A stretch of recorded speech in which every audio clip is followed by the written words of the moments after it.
يا سيدي على جمال الصوص كده وهو نازل على السنوبل كده، ايه ده بيدخل جوه قلبي يا جماعة. شايفين كده الصوص كده وهو نازل على السنوبل، يجنن.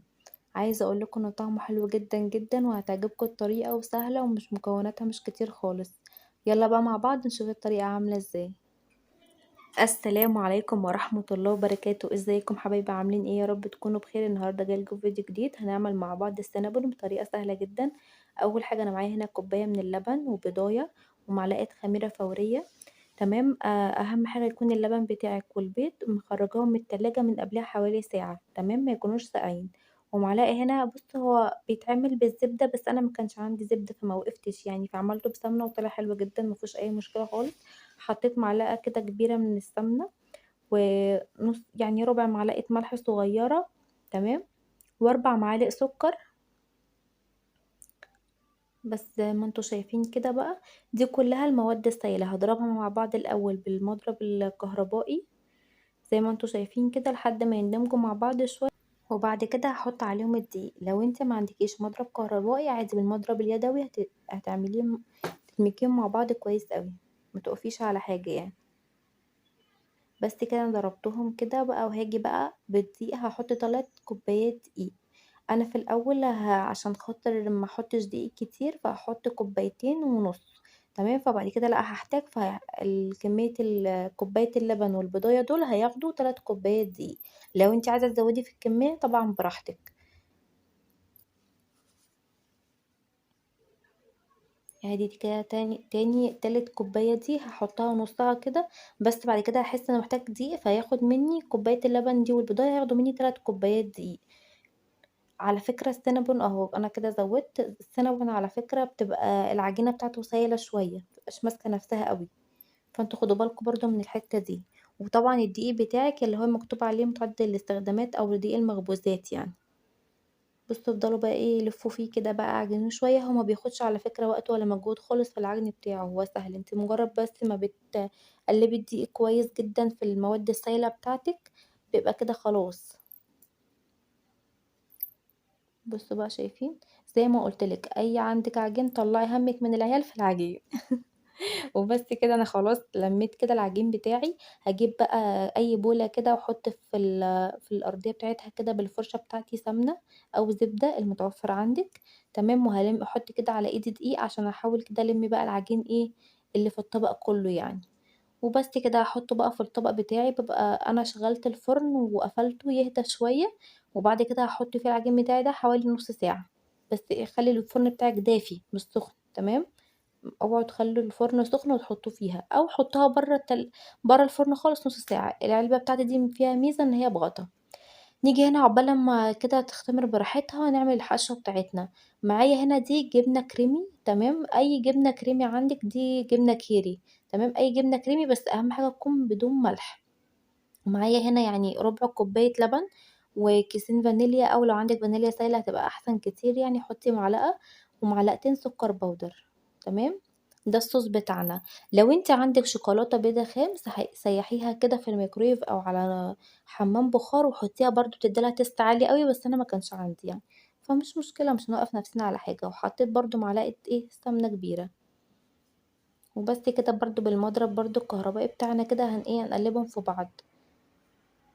خدوا بالكم بقى عشان ايه بيبهدل الدنيا شوية.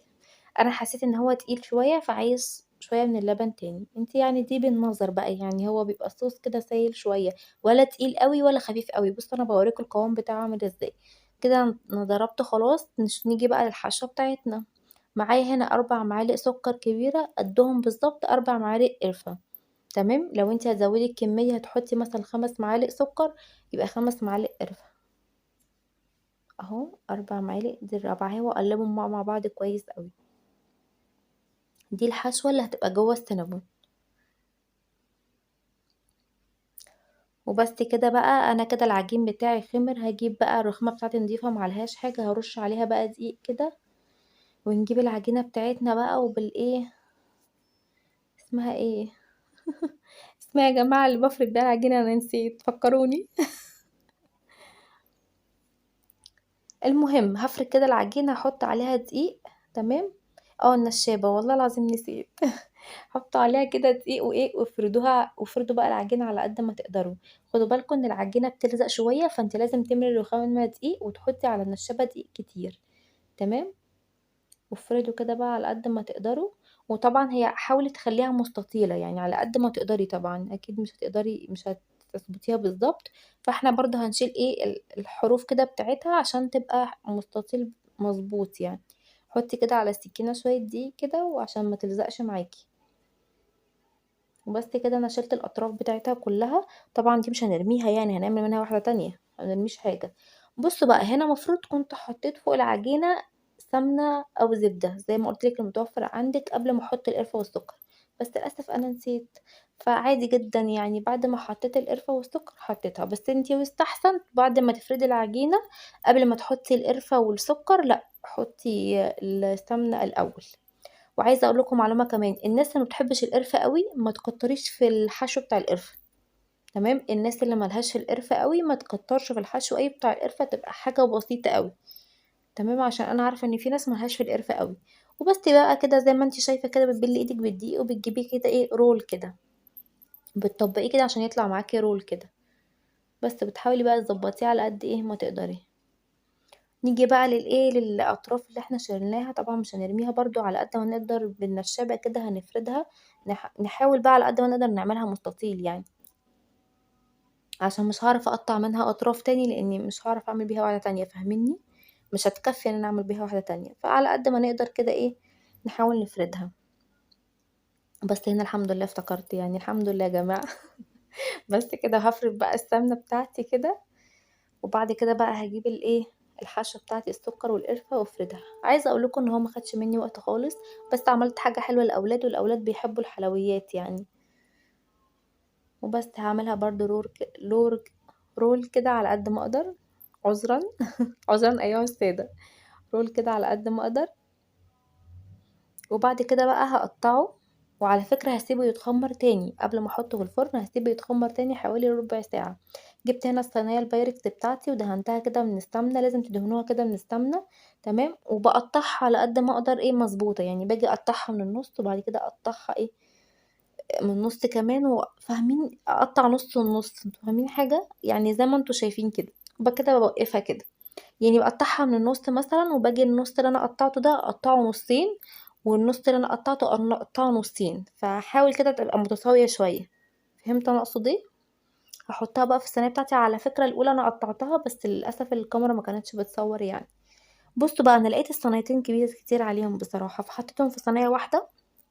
وده شكلهم بعد ما اختمروا شوية، قعدوا ربع ساعة كده. هتحطّوهم بقى في الفرن على درجة حرارة 160 على على الشبكة، تمام. ما تحطيهاش فوق أوي. وبعد كده تشغّلي عليها الشواية. وده شكلها بعد ما طلعت وحطيت عليها الصوص كده كان بُصّوا طعمها يجنن. بُصّوا يا سلام، بُصّوا من جوّه عايزة أقول لكم إن هي هشة مش معجنة خالص، مش مكبوسة، بالعكس طرية كده وخفيفة.